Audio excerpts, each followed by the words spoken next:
happens to be a gentleman, Ralph, and that seems to be something that you have forgotten all about. He treats us like women. That's something you've forgotten too, Ralph. You seem to have forgotten that I am a woman. How could I? You're always yapping. What if one off-cue moment shut down one of the greatest sitcoms in television history overnight?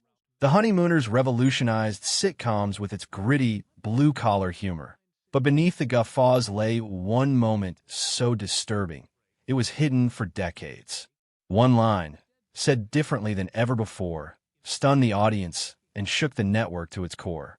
This is the tale they attempted to conceal. A fusion of political blacklists, sponsor hysteria, and a live broadcast that went beyond an invisible threshold. Was it an error, or the evening Jackie Gleason uncovered more than Ralph Cramden was able to take? From Brooklyn streets to TV glory, the Jackie Gleason tale didn't begin under the bright studio lights or in the ease of a Hollywood estate. It started in a small Brooklyn apartment, the type in which each squeak of the floorboards was lined with the burden of fighting.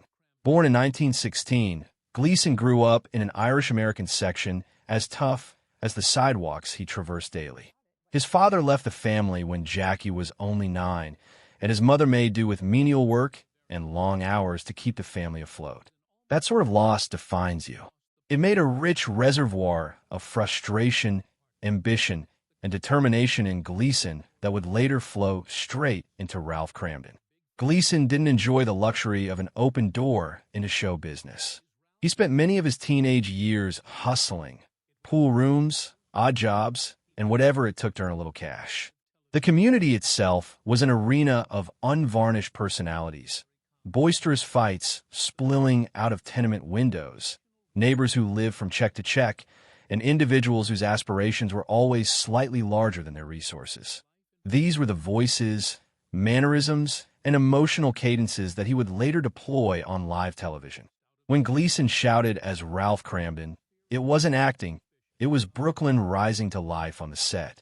A variety stage was the canvas for his true big break, and not a sitcom. Gleason, with his innate charm and timing, had an almost mystical appeal for audiences. By the early 1950s, he had his own television show on the Dumont Network entitled Cavalcade of Stars. Ralph Cramden first appeared in 1951. The character was not to be the sophisticated version we know today, but rather seen as crude, loud, impatient, and constantly scheming. Television viewers accustomed to the cardigans and sage advice of the TV fathers suddenly found themselves observing a fellow yelling over the dimensions of a small apartment to an equally tart-tongued wife.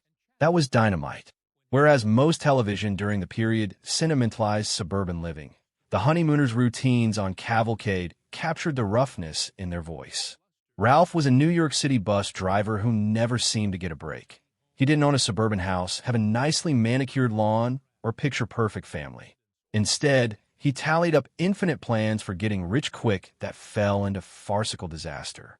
And the audience adored it. They related to Ralph in small triumphs and grand defeat. The second ingredient that contributes to the verisimilitude is Ralph and Alice Cramden's dynamic. Alice wasn't the compliant, beaming wife one would find in every other show. She dished it out as good as she took it. She argued with Ralph, resisted his bluster, and scolded him when his aspirations got a bit too grandiose. This wasn't sitcom fantasy. It was an argument and make-up routine that most likely sounded like kitchen argumentations throughout America. It wasn't simple casting Alice, however. Audrey Meadows nearly lost the role altogether. But CBS executives believed she was too glamorous and couldn't picture her as a working-class or middle-class housewife. Meadows, though, made it her goal to disprove them, where knew no makeup, unsteady attire, hair tied back. She would look exactly like Alice to make the current case, and Gleason immediately would spot her as ideal for the job. Alice was not always portrayed by Meadows. Many would likely be aware. Pert Kelton, in the beginning, was the initial woman to insert herself into being, but she has a tendency to take on a crisper, more contentious approach. Then she was suddenly substituted with some spurious talk of health problems. The real motive was cloudier and heavier with politics. At the peak of the Red Scare, Rumors regarding her husband's communist affiliations made her a liability the network would not risk. So she departed incognito, sans announcement. Gleason's ascendancy wasn't all guffaws. Political winds would soon change the Honeymooners beyond the realm of any script. The casting shakeup nobody saw coming when the Honeymooners started to take off. It was partly due to the rapport between Ralph and Alice Cramden. In the early cavalcade of Star's sketches, that chemistry was established by Pert Kelton, the first Alice. Kelton wasn't merely a straight man to Ralph's over-the-top Gleason. She possessed a quick wit, a sharp tongue, and a manner of regarding Ralph up and down that could cut him to size without utterance. She added a rawness to the part that commensurated the rough edges of the first few episodes. To the public, Kelton's disappearance was abrupt. The official reason given was health reasons, a courteous and vague one that was just about de rigueur in the 1950s when networks didn't want scandal. But those involved in the show knew the truth. The Red Scare, the nationwide persecution of suspected communist sympathizers, was in full swing. Entertainment was among the hardest-hit industries during the so-called blacklist.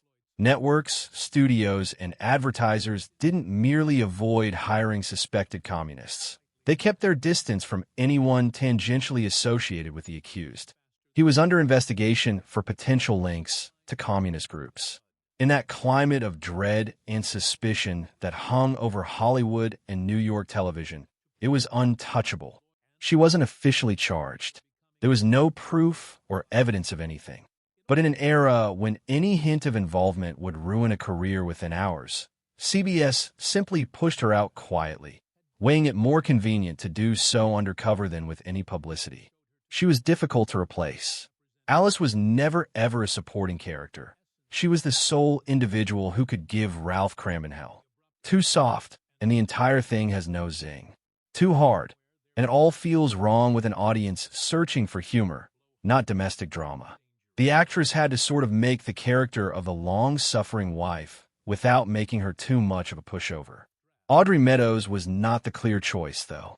CBS executives rejected her as too glamorous for the role when she auditioned.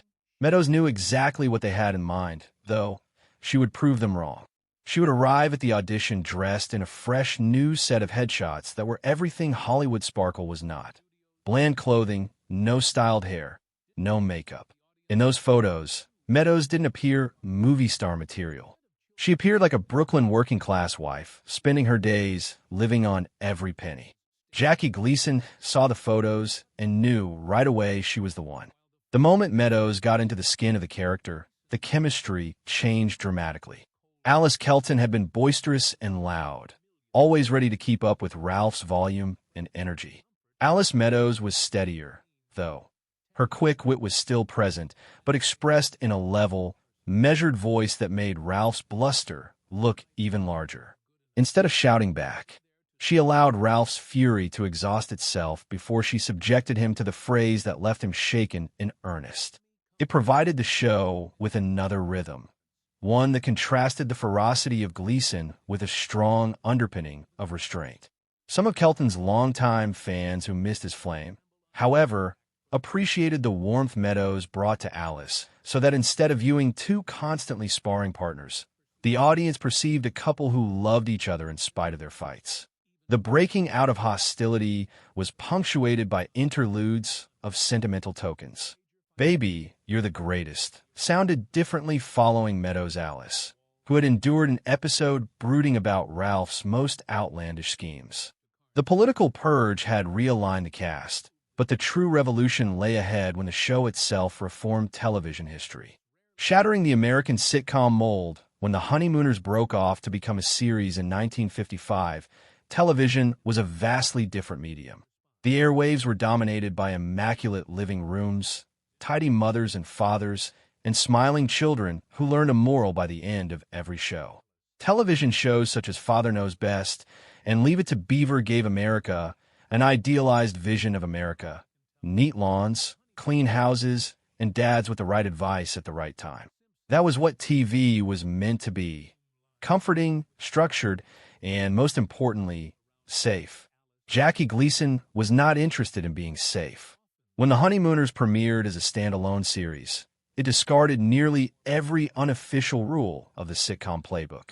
Gone were the polished suburban houses. In their place was a cramped Brooklyn apartment with peeling wallpaper and a kitchen table that served as the family's hub for arguments, hopes, and disappointments. Instead of children delivering cute one-liners, there was just Ralph and Alice, a married couple locked in a constant push and pull between dreams and reality. The show's brilliance wasn't all about its location, but more so about its veracity. Ralph Cramden was no sage, unflappable patriarch. He was a blue-collar bus driver with an overworked imagination, short fuse, and knack for inadvertently foiling his own scheme. Alice was no subservient and demure homemaker. She was cleverly quick-tongued and would hold her ground. The characters were imperfect, and that was precisely what allowed them to resonate with viewers.